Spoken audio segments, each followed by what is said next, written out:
Transaksi dana baik global, regional, maupun lokal perlu dicermati dengan adanya aksi teror yang terjadi di Prancis beberapa waktu yang lalu.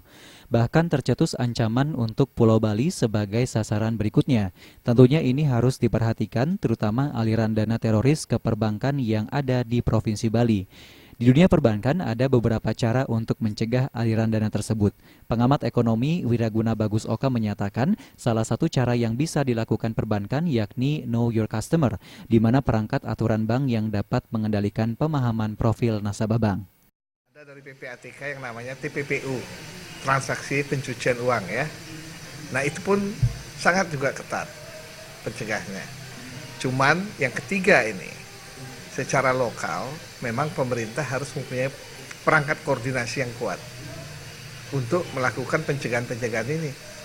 Misalnya koordinasi dari provinsi, kabupaten sama wali kota untuk melakukan koordinasi integral, mencegah pencucian uang, mencegah terjadinya transaksi-transaksi yang bermuara daripada terorisme yang sedang katanya diarahkan ke Bali.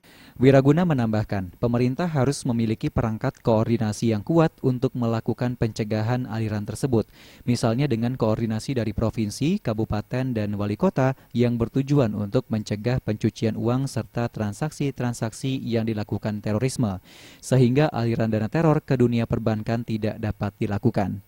Andika dan Bayudi, Bali TV.